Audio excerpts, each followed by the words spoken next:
From 2003 to 2007, the country registered doubled uptake of the testing and counseling sessions.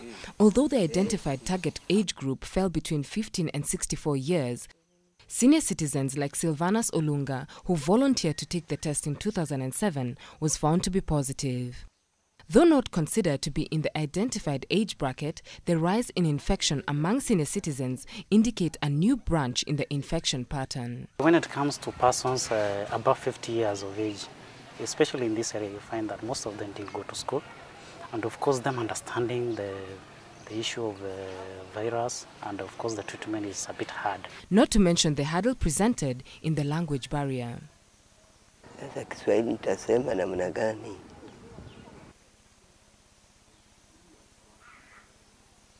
Bibi yangu alikufa kama mimi bado kujua ati mimi kumbe maneno mengine hatukonjwa. Alikufa tu mwaka 1983.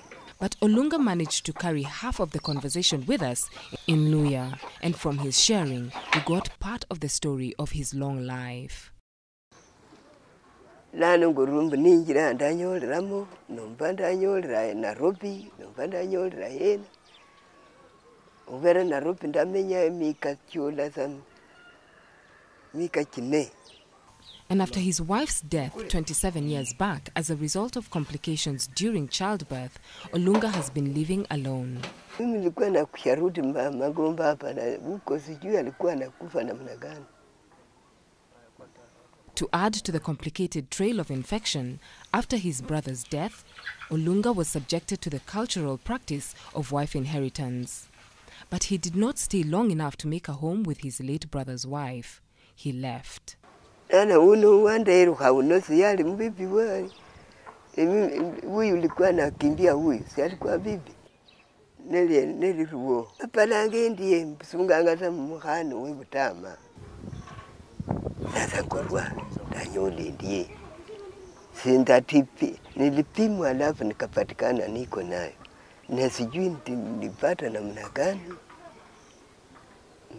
This is just one of the challenges faced by those not considered to be within the most at-risk age bracket, like Silvanus Olunga. For elderly patients, what we usually do, we bring in somebody who is a bit younger to come and help him or her understand the drugs as they take, and of course understand the HIV in itself, so that they be able now to follow it up. And outside the periodic visits from the social worker, he is alone.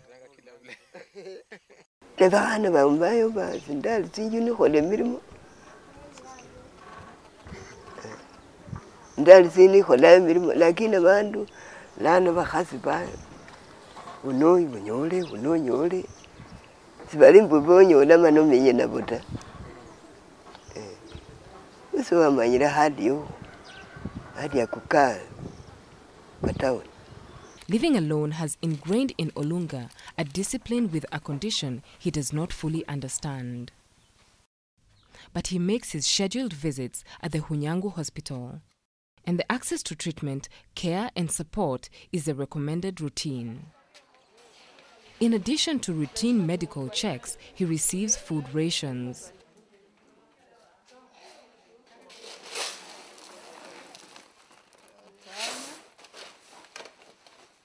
We were curious about how the doctors and clinical officers ingrained a discipline in the registered senior citizens to stick to the ARV therapy. For persons who didn't go to school, actually we don't rely mostly on time, but we rely mostly on what do they do at a particular time.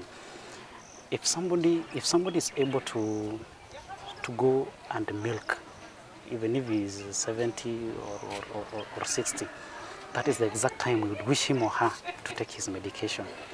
Same thing in the evening. But Olunga's prognosis is considered good. He's not used the ARVs because his CD4 is good. Still, the adherence to the additional requirements are considered key if he is to maintain his health and quality of life in his senior years.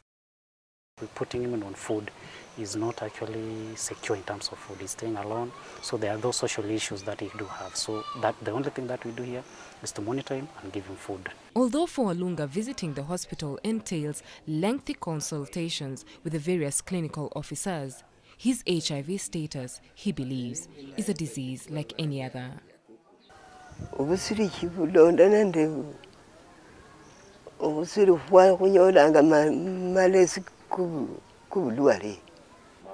For Hope Beyond Eyewitness News, I'm Beryl Ooro.